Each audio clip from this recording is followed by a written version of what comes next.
Hi guys, welcome to my channel Lush Gardener. I hope you guys are fine and are safe at home. So guys, today we are going to be discussing about a succulent called as the Sempervivum, or also known as the hens and chicks, or you might be knowing the succulent by the name of Lakshmi Kamal. Now guys, this is a very finicky succulent, especially when it comes to the temperature. Now I have personally stopped buying this succulent because it does not match to my environment or to my climate. So during the monsoon and the winter season, this succulent tends to do quite well, but as soon as the summers arrive, especially the month of April, which is supposed to be the most hottest month, the temperature rises up to 35 to 36 degrees Celsius. That's when this succulent starts to act up. It tends to dry up if you do not water. If you water, it tends to get overwatered, and it is very difficult to understand what exactly it needs. Now guys, it's not the fault of the succulent, it's not your fault, but it is the environment, because this succulent does not match to the environment that we have. Now, what is the ideal environment for this succulent? Now, after a lot of research, I realized that the temperature what Sempervivums prefer is below 24 degrees Celsius. So guys, you can see 35 degrees Celsius and 24 degrees Celsius, there is a mass difference. So that is the reason why they tend to act up so different. Another important thing guys, the moment the temperature rises above 24 degrees Celsius, that's when the succulent tends to get into semi-dormancy. That is where things get really difficult to understand, because if you're not going to water, the succulent is going to dry. If you're going to water, then the succulent is semi-dormant. It is not going to absorb a lot of water and it might get overwatered. So you can see how tricky it is. So I didn't want to get into all this, so I completely quit getting them. Now over here, these guys have survived. Now the reason behind that is this year, that is April 2021, we were hit with two cyclones back to back, due to which the temperatures which were supposed to rise up to 35 degrees Celsius, it was stopped up to 31 degrees Celsius, and due to the effect of the cyclone, the temperatures dropped down to 21 degrees Celsius. And I think that is one of the reason why I was able to keep these guys alive. Apart from this, I also made a slight change in the soil. As you can see, this time what I have done is I have used almost 95% of sand and only 5% of soil, because when I was doing the research, I got to know a lot about their habitat, because they tend to grow in a very rocky kind of a soil media in nature. So I tried to replicate this, because I've done this earlier as well, but I always happen to fail. Now this time when I used a very loose and porous material, they are doing well. I'm not saying that they are in the best condition right now. They are not in their best condition, but at least they are surviving. So over here, one is that I tend to use a very different soil media, wherein there was very little soil, more of gritty material. And apart from that, the climate, the environment was very helpful this time.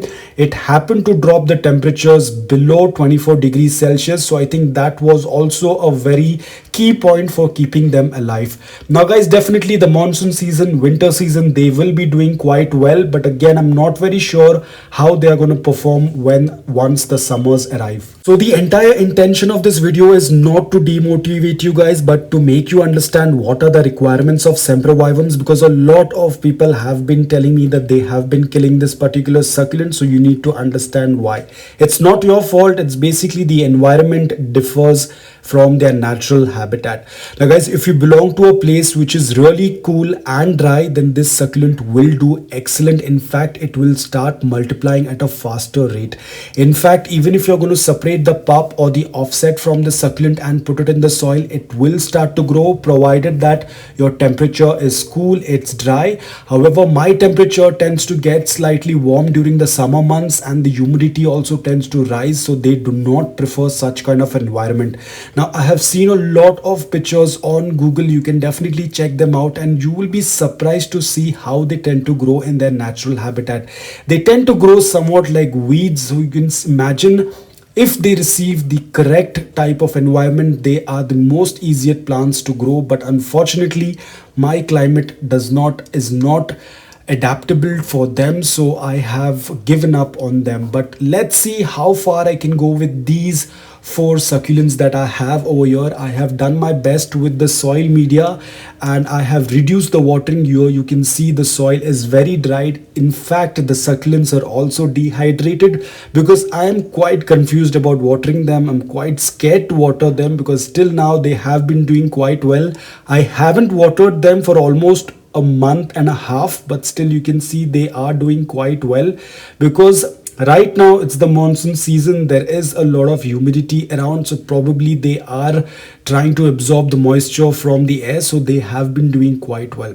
Now guys, another important thing, I would say another drawback about this succulent is that it cannot be leaf propagated. None of the Sempervivum varieties can be leaf propagated, nor they can be multiplied by stem cuttings like how we tend to do with Echuarias, Graptoverias or sedums. Another important thing, they can only be multiplied or they can only be separated by the shoots. Like the picture that I have over here, you can see there are a lot of pups around. You will have to separate them and then put them in a new or an individual pot, and that's how you multiply them. Another thing about Sempervivum is that they are monocarpic succulents, which means that once they flower, the mother plant tends to die. But again, there is nothing to be worried about that because before the mother plant dies, it is going to send out a lot of offsets. So even though the mother plant dies, you will have a lot of pups and babies from the mother plant. So guys, let's talk about the watering. Now, as I said that I have not watered the succulent for a really long time. So I'm going to be doing the method of watering. Now I'm going to show you 3 methods of watering. One is you can go for bottom watering. All you have to do is just fill the container with water and then you can do bottom watering.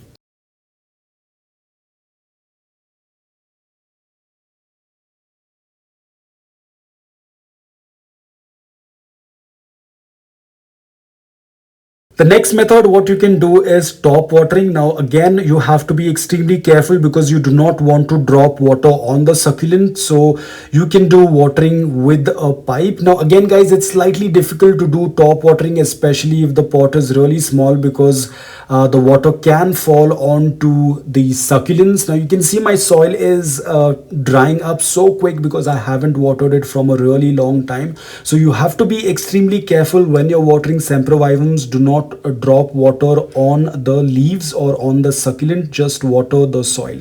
So this can be slightly difficult to water. The next method is my favorite method of watering, and that is with the help of a syringe. Now guys, whenever you're using a syringe, ensure that the syringe nozzle is very close to the soil, otherwise it will splash water.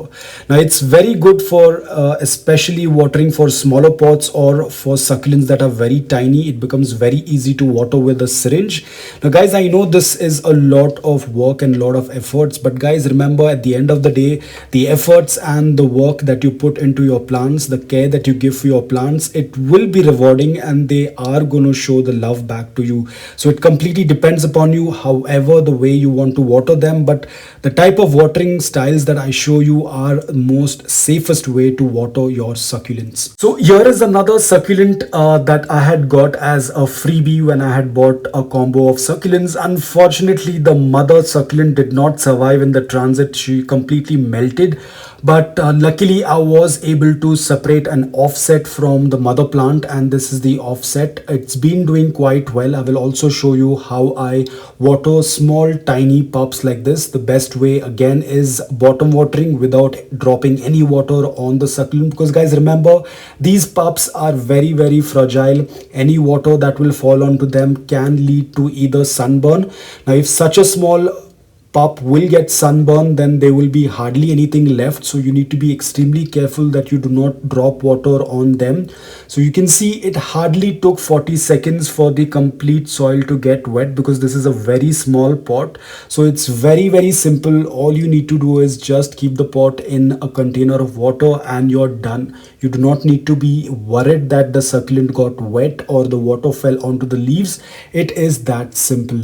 So guys, please ensure that whenever you're working with Sempervivums, be extremely careful, because we have a very different environment and climate as what they grow in their natural habitat, so we need to be extremely careful.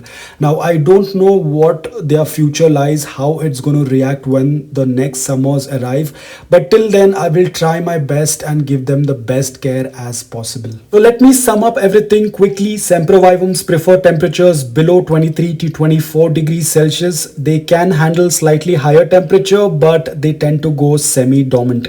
Now guys, Sempervivums can also be grown indoors provided that you have either a grow light or you receive direct morning sunlight for 5 to 6 hours. Sempervivums can also be grown in a room that has air conditioning because that's what they like. They like cooler temperatures.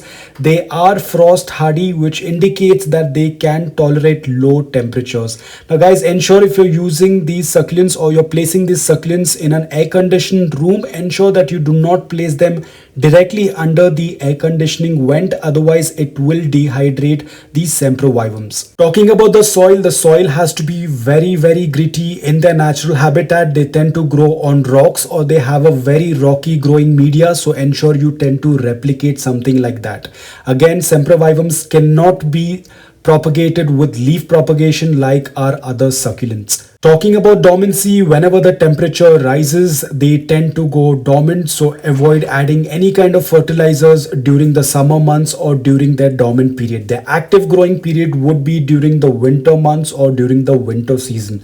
Talking about pests, they do get infected with mealybugs, but it's a very rare occasion because if you check the leaves of Sempervivums, they are very thick. So it becomes really difficult for the mealybugs to suck up any juices from the leaves because the leaves are very thick.